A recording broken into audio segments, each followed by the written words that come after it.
Hello everyone, welcome to Somesh Diary. I am Somyaranjan Pati.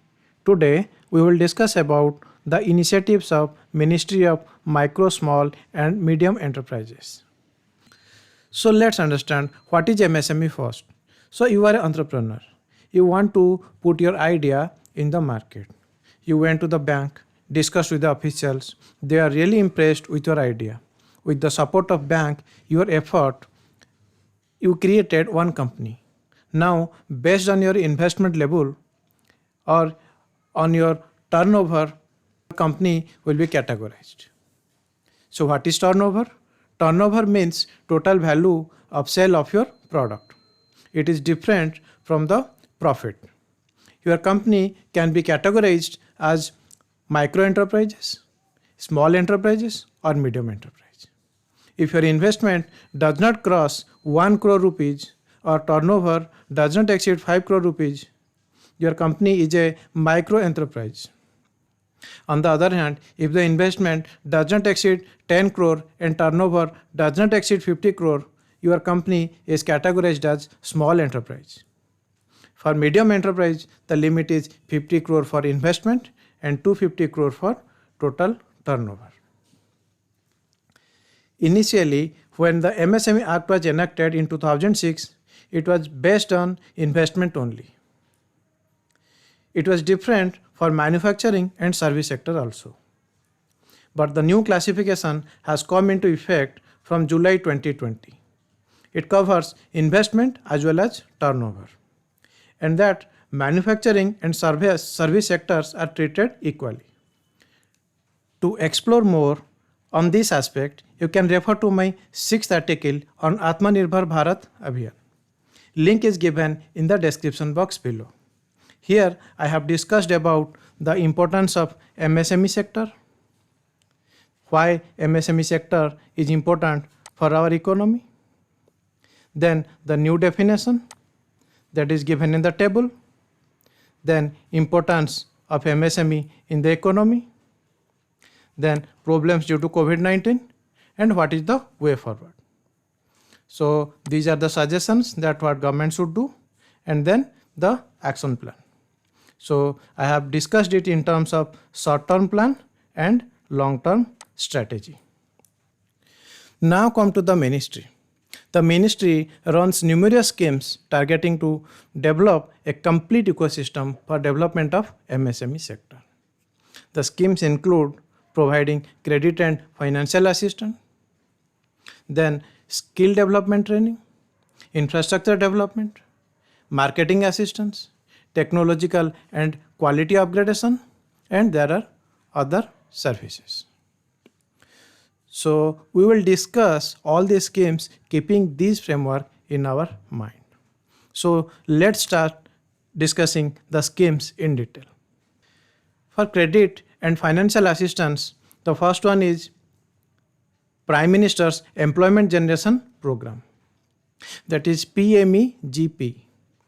Due to difference in resources and opportunity, rural distress is there. Thus, migration to urban area in search of employment has become a new norm. The scheme tries to arrest this issue. The scheme also aims to provide continuous and sustainable employment to artisans and unemployed urban youth. The scheme aims to generate employment opportunity in rural as well as urban areas through setting up of self-employment venture, projects and micro enterprises.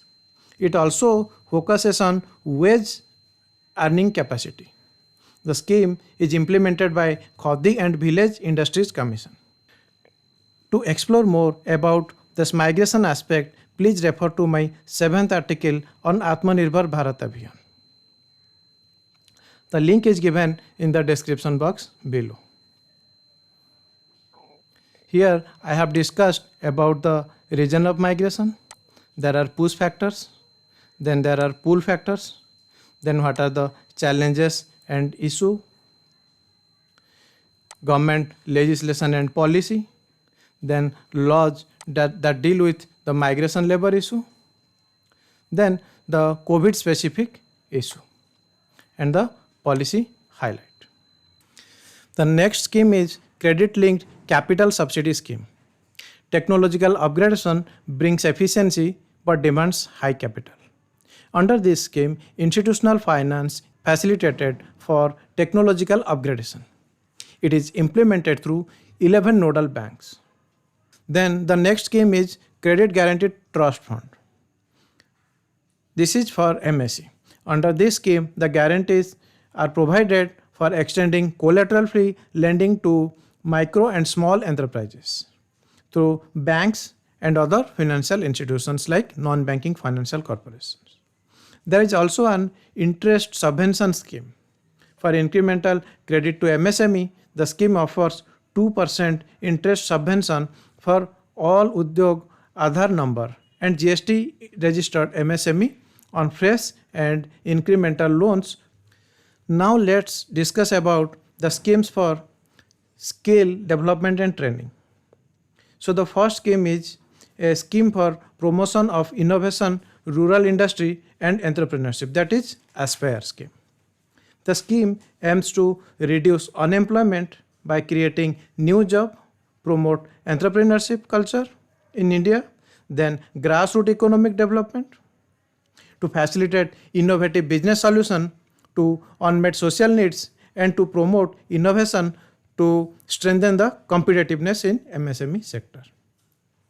To meet these objectives, network of technology center will be set up. Then livelihood business incubators, technology business incubators, they will also be set up.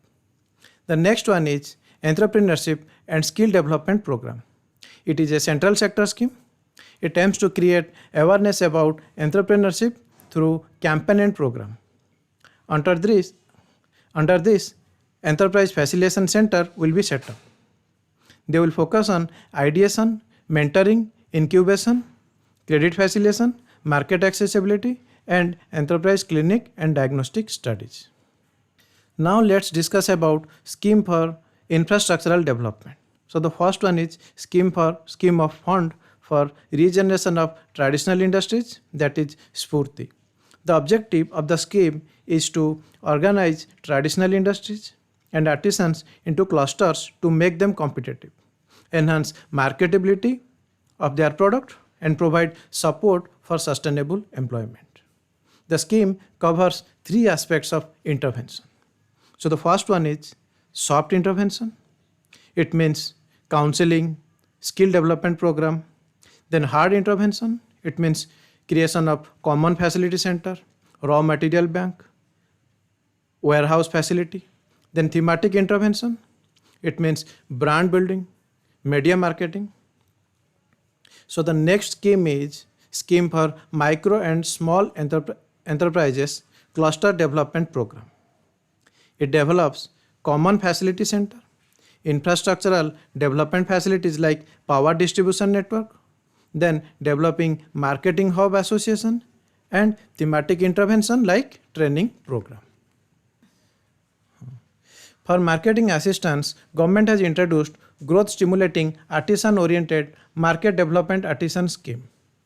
Then to promote zero defect and zero effect, JDD certification program is there. It will develop an JDD ecosystem, thus increase the competitiveness. We also have various incubators to promote and support the untapped creativity of individuals.